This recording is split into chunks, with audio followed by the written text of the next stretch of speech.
तो दोस्तों, senior citizen senior citizen मतलब जिनकी उम्र 60, 70 या फिर 80 साल की होती है। ऐसे सिटीजन जो अपने नौकरी से, कामकाज से रिटायर हो चुके हैं। ऐसे सिटीजन्स को बैंक के सारे व्यवहार, ट्रांजैक्शंस की जानकारी नहीं रहती। वो जब बैंक जाते हैं तब उनको बैंक के फॉर्म फिलअप करते नहीं आता है। तो ऐसे में वो बैंक के कर्मचारी होते हैं, उनके साथ रिश्ता बनाए रखते हैं। बैंक के ऑफिसर से उनकी दोस्ती बनी रहती है। तो बैंक के ऑफिसर भी सीनियर सिटीजन्स को हर एक चीज की हेल्प करते हैं, उनके फॉर्म्स फिलअप करके देते हैं और उनको बता भी देते हैं कि कहाँ कहाँ उन्होंने सिग्नेचर करनी है। लेकिन एक केस दिल्ली हाईकोर्ट के सामने आया था। दिल्ली हाईकोर्ट के सामने स्टेट बैंक ऑफ इंडिया का एक केस सामने आया था, जहां पे सीनियर सिटीजन जो है वो बैंक में पैसे डिपॉजिट करने जाते थे, लेकिन बैंक के जो कर्मचारी है, ऑफिसर है, वो सारे के सारे पैसे खुद के अकाउंट में या फिर खुद के पत्नी के अकाउंट में डिपॉजिट करते थे। सीनियर सिटीजन पैसे भरते जाते थे और ये जो कर्मचारी है, ये जो एम्प्लॉय है, ये अपने अकाउंट में और या फिर अपने पत्नी के अकाउंट में सीनियर सिटीजन के पैसे भरते जा रहे थे। तो उसी के चलते एक बार क्या हुआ कि सीनियर सिटीजन जो है वो अपना पासबुक फिलअप करवाने गए।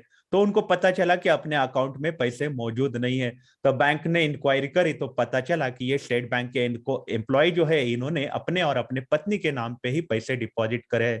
तो आगे ये एम्प्लॉय का क्या हुआ, ये केस कितने साल चली, आइए करते हैं उस बारे में डिटेल में बातचीत। तो नमस्कार, मेरा नाम है राकेश और टैक्स जंक्शन में आप मेरे को देख रहे हो। आप मेरे चैनल को बिल्कुल सब्सक्राइब करिएगा, क्योंकि यहाँ पे मैं सिर्फ और सिर्फ इंपॉर्टेंट अपडेट्स की जानकारी देते रहता हूँ।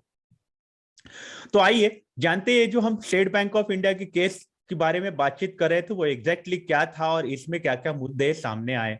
तो ये केस दाखिल किया था assistant general manager state bank, AGM ने दाखिल किया था स्टेट बैंक के।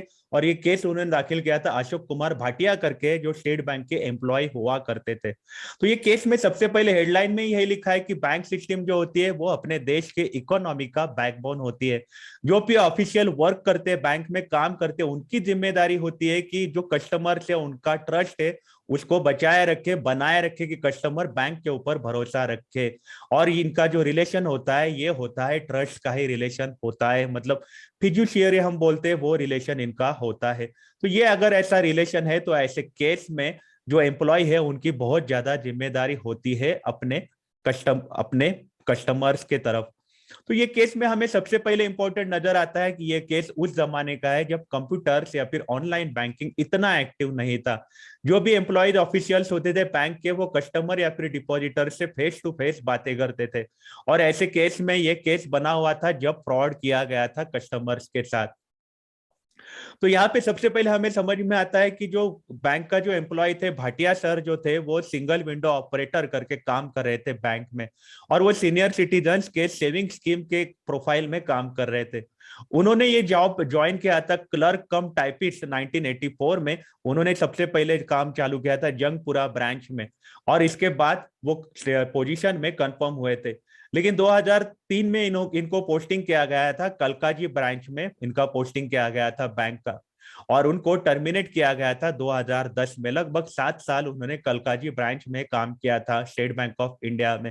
7 साल बाद उनको टर्मिनेट किया गया था, क्योंकि उन्होंने क्या किया था, कस्टमर जो भी पैसे डिपॉजिट करते थे वो अपने पर्सनल अकाउंट में एंट्रीज पास किया करते थे। और इसी के कारण उनकी नौकरी से उनको निकाला गया था। वो कलकाजी ब्रांच में काम कर रहे थे, उनको नौकरी से निकाल दिया गया था। लेकिन सीजीआईटी जो है, सेंट्रल गवर्नमेंट इंडस्ट्रियल ट्राइब्यूनल है, इन्होंने ऑर्डर पास करते हुए इनकी नौकरी जो है, इनको जो नौकरी से निकाला गया था भाटिया जी को, उनको वापस से नौकरी पे बुलाया गया था। सीजीआईटी ने ऐसा बोला था क्योंकि भाटिया जी है, उन्होंने क्या करा था कि बैंक के जो सीनियर सिटीजन के जो भी पैसे इन्होंने खाए लिए हुए थे वो सारे के सारे इन्होंने वापस कर दिए थे, और साथ ही साथ विथ इंटरेस्ट वापस कर दिए थे। तो बैंक प्रूव नहीं कर पाए कि बैंक का कुछ नुकसान हुआ है कि नहीं हुआ है। ऐसी बात सीजीआईटी ने बोली थी और उनको वापस से नौकरी पे लाया गया था। लेकिन स्टेट बैंक ऑफ इंडिया ये मानने को राजी नहीं थी। स्टेट बैंक ऑफ इंडिया चाहती थी कि भाटिया जी जो है इनको नौकरी से निकाला जाए। तो इसी के चलते स्टेट बैंक ऑफ इंडिया पहुंच गई थी दिल्ली हाई कोर्ट में। दिल्ली हाई कोर्ट में भले ही अभी भाटिया जी जो है, उन्होंने जो भी पैसे उन्होंने सीनियर सिटीजन के लपेटे हुए थे, अपने जेब में डाले हुए थे, वो सारे पैसे तो उन्होंने वापस कर दिए थे। तो फिर क्या उनको नौकरी पे वापस लेना चाहिए था, क्या नहीं लेना चाहिए था, ये मुद्दा गंभीर होता जा रहा था। तो यहाँ पे दिल्ली हाईकोर्ट ने बात करते हुए बोला है कि यहाँ पे सवाल है ही नहीं कि बैंक को नुकसान हुआ है कि नहीं हुआ है, क्योंकि यहाँ पे कुछ इस बात का डिफेंस किया ही नहीं जा सकता। कोर्ट इस बात पे मान्यता देता है कि जो ट्रस्ट जो होता है, ऑफिशियल्स होते हैं उनके ऊपर जो ट्रस्ट होता है कस्टमर्स का, वो चला गया है। जो फेथ होता है बैंक के ऊपर, वो चला गया है। मतलब कस्टमर होते हैं ना ऑफिसर्स पे ट्रस्ट करेंगे, ना ही बैंक का जो ब्रांड बना है स्टेट बैंक ऑफ इंडिया, हम जानते हैं कि अच्छी बैंक है। अगर आपने को बैंक को देखने का अपना नजरिया ही बदल जाएगा, अगर उन्होंने भले ही पैसे वापस कर दिए हैं लेकिन ये बातें मन से नहीं जाती। तो लोकल कस्टमर्स अगर रहेंगे तो वो तो तुरंत माउथ पब्लिसिटी से एक दूसरे को बता देंगे कि ये बैंक में मत जाना, हम पैसे डिपॉजिट करते हैं, वो कहीं और जाते हैं। अगर आपके मन में शक आ गया तो शक का कोई इलाज नहीं होता। तो शक का अगर कोई इलाज नहीं है तो इसका एक ही इलाज है, वो एम्प्लॉय को नौकरी से निकाल दिया जाए। तो इसी के चलते भाटिया जी को नौकरी से निकाल दिया गया था। कोर्ट ने ऐसा भी बोला कि लॉस जो है वो पैसे में नहीं काउंट किया जाएगा। यहाँ पे सिर्फ पैसे उन्होंने वापस करे ये नहीं काउंट किया जाएगा, लेकिन बैंक का जो गुडविल जो है, बैंक का जो नाम है वो खराब हुआ है। तो ये लॉस जो है वो है बैंक के ऊपर जो भरोसा रखा गया है वो टूट चुका है, और वही सफिशियंट है। और इसी के कारण कोर्ट ने क्या बोला है कि अगर कॉन्फिडेंस लोगों का तैयार निकल गया तो उनको नौकरी पे लाना बहुत ही गलत हो जाएगा। इसलिए भाटिया जी को नौकरी पे नहीं रखा गया। लेकिन कोर्ट ने ऑर्डर पास करते हुए स्टेट बैंक को बोला कि उनको 20 लाख रुपए उनको दिए जाए, क्योंकि ये केस जो है ये बहुत सालों से चलता आ रहा है। तो भाटिया जी को उतने समय के लिए रेम्यूनरेशन नहीं मिला था, तो इसीलिए 20 लाख रुपए देने का ऑर्डर कर दिया है भाटिया जी को। लेकिन उनको नौकरी पे नहीं रखने का फैसला दिल्ली हाईकोर्ट ने लिया है।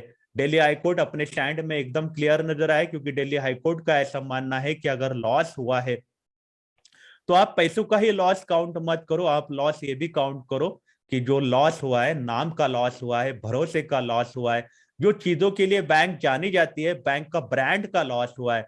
तो ऐसे अगर लॉस अगर होता रहा तो फिर कस्टमर का नजरिया बदल जाएगा बैंक की तरफ देखने का। तो इसीलिए दिल्ली हाईकोर्ट ने मना कर दिया है भाटिया जी को नौकरी पे वापस रखने के लिए। तो आपकी इस बारे में क्या राय है, हमें आप कमेंट सेक्शन में जरूर बताइएगा। आप अपना ख्याल रखिएगा। अगर आप काम के लिए बाहर निकल रहे हो तो आप अपने आप को सैनिटाइज जरूर करिएगा। Take care, have a nice day.